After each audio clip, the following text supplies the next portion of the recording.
Mesdames et messieurs les journalistes, je voudrais avant tout propos vous remercier pour avoir bien voulu répondre à notre invitation de ce jour et surtout vous traduire ma reconnaissance à vous ici présents, à vos collaborateurs et à vos organes respectifs pour l'accompagnement de mon département en matière d'information sur ses missions et ses activités, ce qui permet de rendre compte à l'opinion des actions du gouvernement en général et celles du ministère dont j'ai la charge en particulier. Le présent point de presse s'inscrit dans notre option de toujours rendre compte aux Burkinabés de notre action à travers une information juste et requérir leurs aspirations et préoccupations, d'abord à travers vous les femmes et hommes de médias, puis à travers leurs réactions suite à la diffusion que vous ferez des dites informations. Aussi voudrais-je axer ce point de presse sur 4 actions majeures du ministère de la fonction publique, du travail et de la protection sociale. Il s'agit premièrement de l'organisation des concours professionnels et directs de la saison 2016, deuxièmement du reversement des agents de la fonction publique de l'État dans la loi 081, troisièmement des opérations d'intégration et de reclassement des agents de la fonction publique, enfin quatrièmement du dialogue social. Si vous voulez bien, nous allons donc aborder le premier grand point qui a trait à l'organisation des concours directs et des concours professionnels de la fonction publique session 2016. Sur ce premier point, il convient de souligner que dès ma prise de fonction en janvier 2016, et sachant que la session 2015 des concours directs a connu des fraudes, j'ai organisé plusieurs concertations avec les acteurs de terrain, lesquels m'ont permis de m'approprier le processus d'organisation des concours et de prendre des mesures appropriées pour lutter contre la fraude. Dieu merci, avec les dispositions prises, les concours de 2016 se sont bien déroulés jusqu'à ce jour. Le bilan de l'organisation des concours professionnels est direct. En rappel, le Conseil des ministres en sa séance du 8 avril 2016 a autorisé l'ouverture des concours professionnels directs et des mesures nouvelles de la fonction publique pour pourvoir à 24 035 postes. Au terme de l'organisation des concours, les différents résultats se présentent de la manière suivante. Au titre des concours professionnels, il a été autorisé 139 concours professionnels pour pourvoir à 4 588 postes au profit des différents départements ministériels et institutions. L'opération de réception des dossiers de candidature s'est déroulée du 20 avril au 4 mai 2016. Il a été mis en place 21 jurys et 115 agents réceptionnistes. À l'issue de cette phase, il a été enregistré 30 748 candidatures. Après la réception, tous les dossiers reçus ont fait l'objet de validation pour s'assurer de leur conformité avec les conditions énumérées dans les communiqués d'ouverture des concours. Cette étape a mobilisé 280 agents validateurs répartis dans 21 départements ministériels. L'administration des épreuves des concours professionnels s'est déroulée les 28 et 29 mai 2016 pour les épreuves écrites et le 30 mai pour celles sportives, notamment les concours paramilitaires, douanes, eaux et forêts, garde de sécurité pénitentiaire, et les concours professionnels des professeurs DPS. Cette phase a nécessité la mobilisation de 1230 surveillants, 112 agents de sécurité et 205 membres de jury de secrétariat. À l'issue de l'administration, les corrections et délibérations ont suivi immédiatement. Et pour cette dernière étape, environ 308 correcteurs ont été mobilisés pour la réussite de l'opération. à l'issue des délibérations, 3731 postes ont été pourvus. Après cette première vague groupée de concours professionnels, organisée courant avril à juillet, il sera organisé le 27 octobre, dans quelques jours, 50 concours professionnels pour le recrutement de 113 médecins, 20 pharmaciens et 5 chirurgiens dentistes, soit un total de 138 postes à pourvoir pour des formations spécialisées afin de renforcer les capacités opérationnelles des structures de santé conformément au plan d'action du programme de formation des médecins, pharmaciens et chirurgiens dentistes spécialistes du ministère de la Santé. En somme, les concours professionnels groupés des ministères se sont bien déroulés dans l'ensemble, car aucun cas de fraude ou de tentative de fraude n'a été décelé. Maintenant, de l'organisation des concours directs. Au titre des concours directs, il a été autorisé le recrutement de nouveaux agents de la fonction publique pour pourvoir à 11 537 postes au profit des différents départements ministériels et des institutions. Aussi, le Conseil des ministres avait décidé de la reprise des 12 concours directs entachés de fraude en 2015, dont le nombre de postes s'élevait à 787, ce qui porte le nombre total de postes des concours directs à 12 324 postes. La réception physique des dossiers de candidature s'est déroulée du 16 au 26 mai dans les 45 chefs-lieux de province et celle électronique reçue du 16 mai au 3 juin 2016 sur la plateforme d'inscription en ligne. Au terme de cette opération, il a été enregistré 936 264 candidatures, dont 19 994 reçus en ligne, pour 10 concours ouverts en ligne sur un total de 102. Aussi, compte tenu des difficultés que les personnes vivant avec un handicap rencontrent chaque année pour le dépôt des dossiers de candidature, des guichets prioritaires leur ont été dédiés pour faciliter leurs tâches. Le tirage des sujets s'est déroulé une semaine avant l'administration des épreuves écrites sous haute surveillance des agents de sécurité, police et gendarmerie. Le cabinet chargé de la conception des sujets a été sélectionné par la procédure d'appel d'offres et toute la confidentialité a été garantie durant tout le processus. Aucun cas de fraude ou de tentative de fraude n'a été détecté ni dénoncé à ce jour, preuve de l'efficacité des mesures que nous avons prises pour cette saison.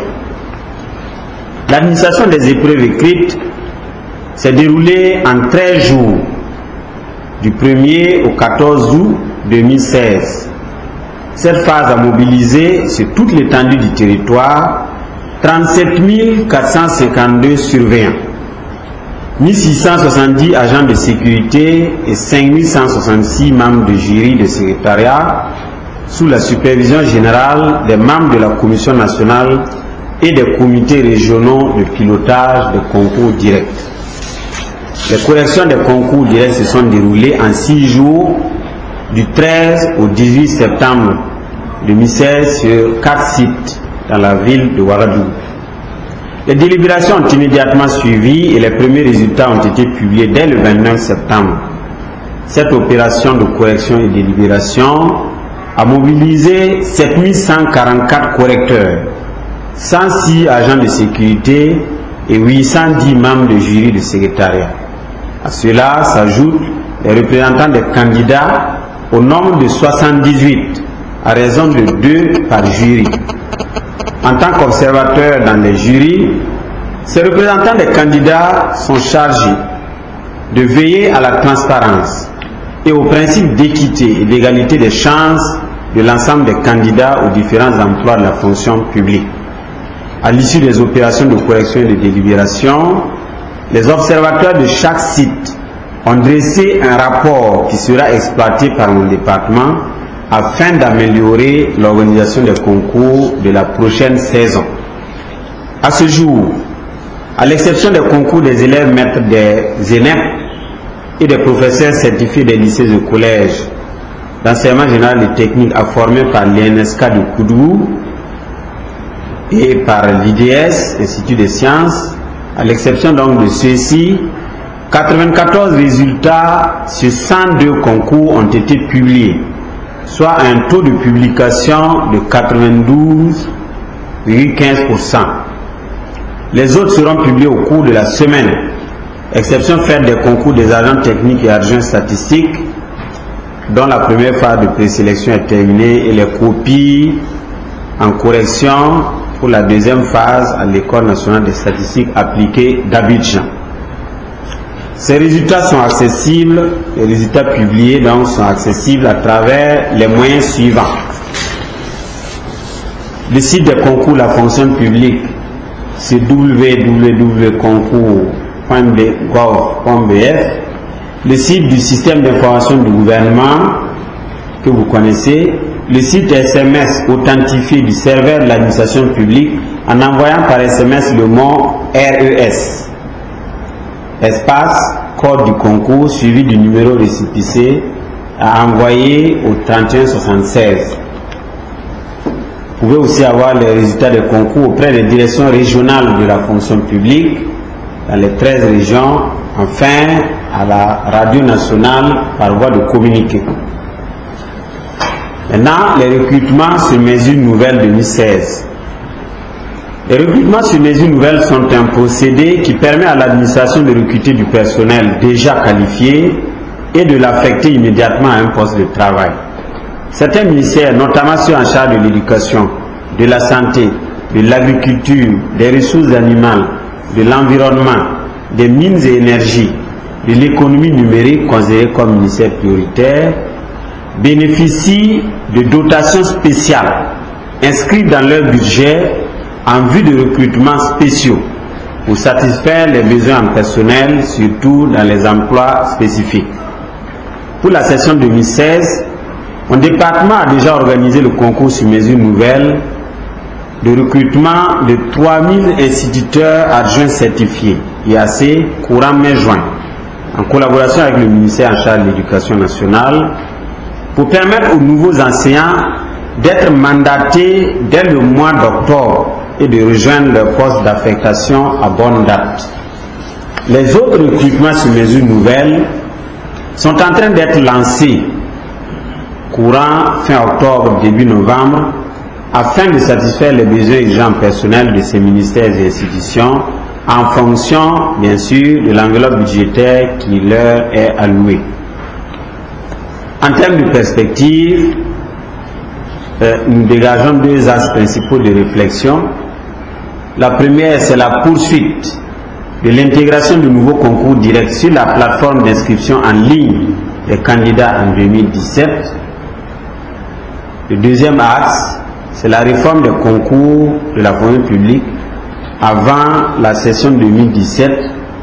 C'est une réforme que j'avais annoncée et nous allons à cet effet réunir un panel de spécialistes, d'experts pour mener cette réflexion.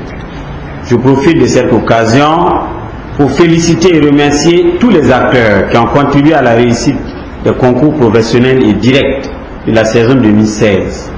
Aussi, je les exhorte à s'armer de courage et d'abnégation pour la finalisation des opérations des concours directs et les recrutements sur mesure nouvelles en cours.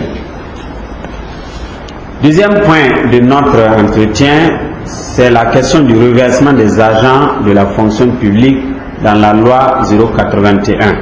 Sur ce point, je voudrais, avant de vous faire le bilan, souligner que notre équipe gouvernementale mise en place en janvier 2016 a trouvé sur sa table la loi 081 du 24 novembre 2015 portant statut général de la fonction publique d'État qui entrait en vigueur dès le 1er janvier 2016 alors qu'aucun texte d'application n'était disponible et qu'aucune inscription budgétaire n'était prévue pour son opérationnalisation. Il fallait donc non seulement élaborer les textes d'application de base, mais aussi opérer des réaménagements budgétaires pour la prise en charge financière de l'opération. Au plan budgétaire, il a fallu 2 lois de finances rectificatives, celle du 19 avril et celle du 25 juillet, pour prendre en charge l'élaboration des textes d'application de base et les opérations de reversement elles-mêmes des agents dans la nouvelle loi. Les équipes techniques ont été réunies pour élaborer les textes d'application. Ces équipes techniques étaient composées de représentants de mon département, de celui des finances, des directions des ressources humaines des ministères et des représentants des organisations syndicales. Ce travail a permis au Conseil des ministres du 11 mai d'adopter le décret portant tableau de reversement des agents et celui portant classement indiciaire des emplois de fonctionnaires d'État. C'est sur la base de ces 2 décrets que les opérations de reversement ont pu être engagées dès le mois de juin-juillet 2016. Pour accélérer le processus, mes collègues du ministère des Finances et moi-même, nous sommes concertés avec nos collaborateurs pour prendre des mesures spéciales qui ont permis de surpasser les lenteurs dues à la disponibilité du réseau informatique. Là, je vais parler de la faiblesse de la connexion Internet et la transmission électronique des dossiers. Les dispositions prises ont permis une accélération du processus. En fin septembre 2016, la situation se présentait comme suit sur un effectif total de 137 291 agents concernés par le reversement. La situation donc était la suivante. Au 30 septembre, 118 925 agents ont été effectivement reversés. 104 759 ont constaté l'incidence financière, soit 4 219 en août et 100 540 en septembre. L'incidence financière globale pour les 104 759 agents pour lesquels la correction financière avait été constatée est d'environ 14 247 millions de francs CFA.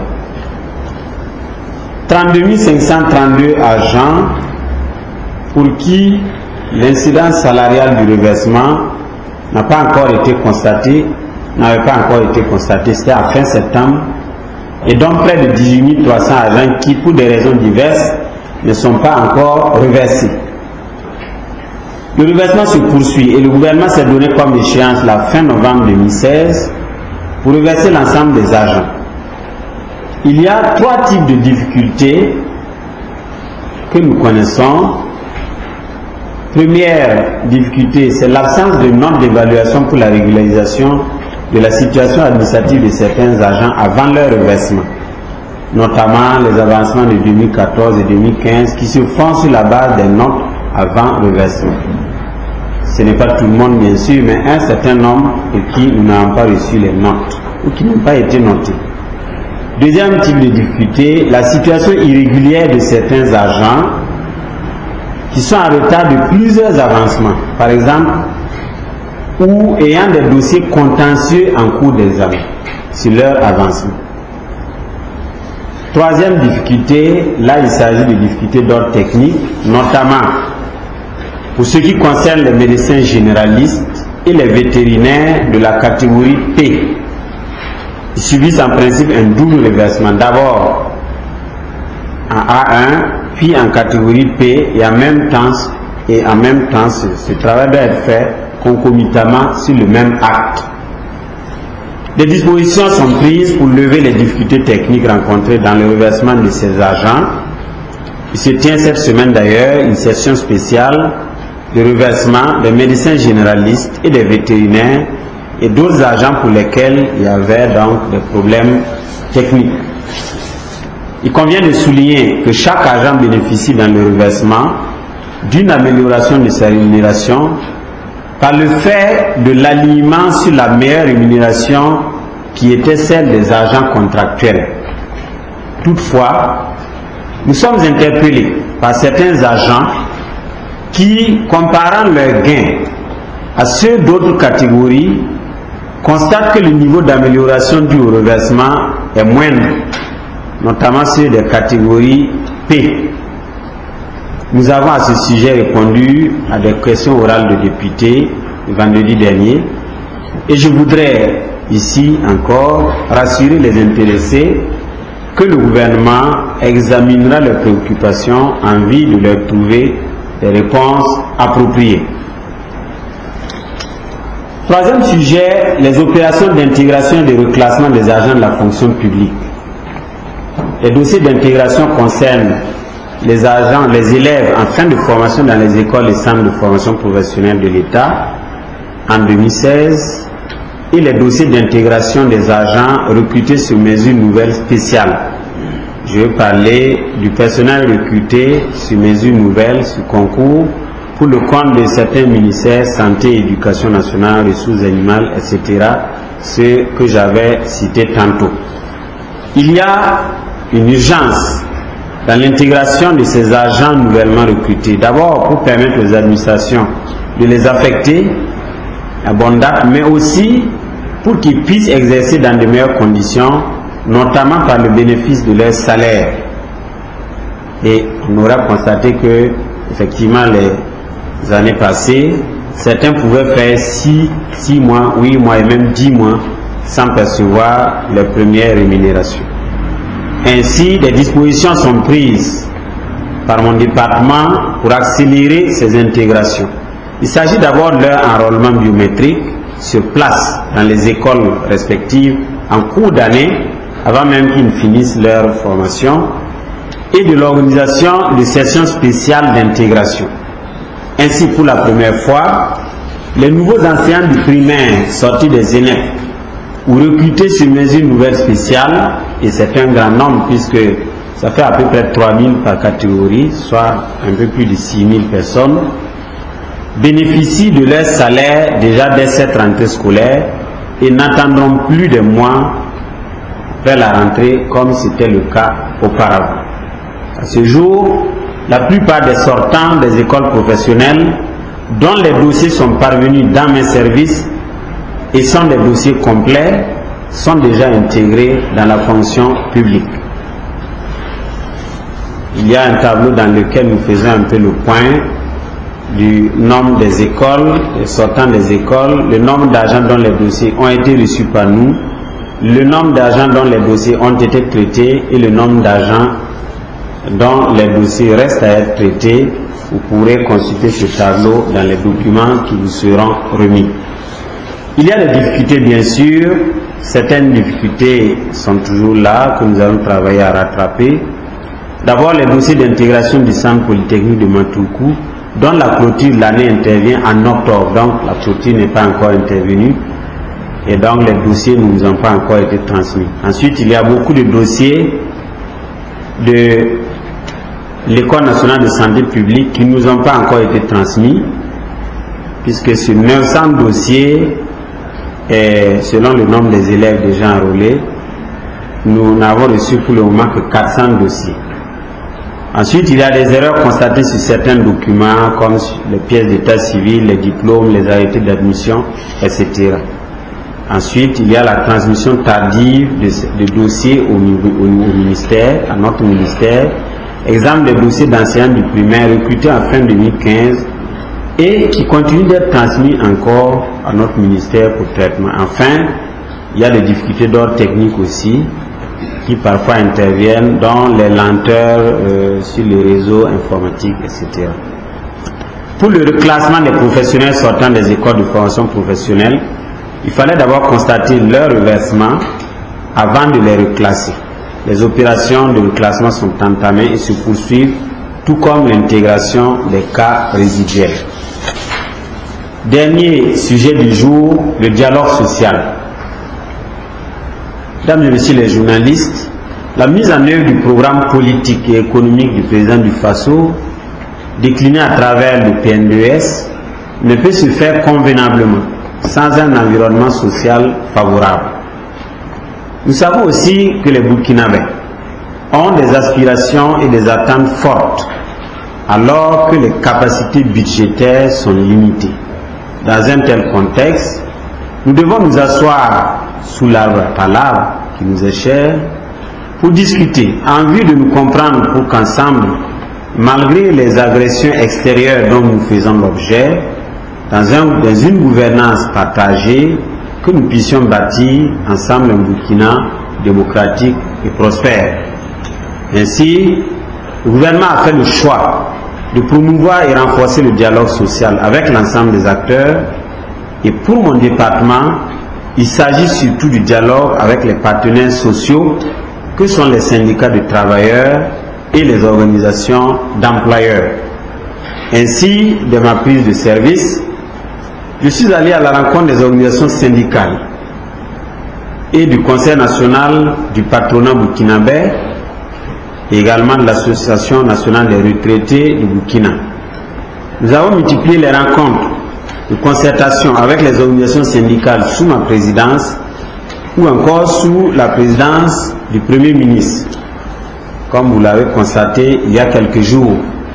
Outre ces rencontres, nous sommes permanemment en contact avec les organisations de travailleurs et d'employeurs. Face aux multiples doléances exprimées par les travailleurs et les différents mouvements sociaux qu'ils organisent, surtout depuis la mise en place du gouvernement, nous avons toujours montré notre disponibilité au dialogue et des concertations ont toujours eu lieu pour examiner les doléances et apporter des réponses dans la limite bien sûr des possibilités budgétaires de l'État. Je voudrais ici saluer la disponibilité de nos partenaires sociaux au dialogue, les encourager en cela et les rassurer de la volonté du gouvernement à privilégier cette voie dans la résolution des préoccupations qui sont les leurs.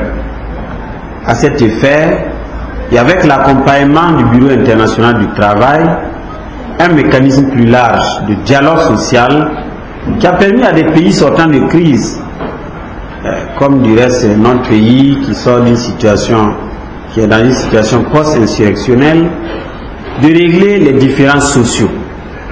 Donc un tel mécanisme de dialogue est envisagé. Un atelier regroupant les mandants tripartites, État, organisation d'employeurs et syndicats de travailleurs, s'est tenu à cet effet il y a quelques jours, c'est-à-dire du 19 au 21 octobre 2016. Après de fructueux échanges et dans un esprit constructif, les mandants tripartites ont proposé un projet de décret portant création, attribution, organisation et fonctionnement d'un haut conseil du dialogue social au Burkina Faso qui sera soumis, lequel projet de décret sera soumis à l'adoption du gouvernement. Mesdames et messieurs les journalistes, voilà ce que je voulais partager avec vous pour introduire nos échanges sur ces 4 points et naturellement nous restons disposés à répondre à toutes vos questions. Je vous remercie.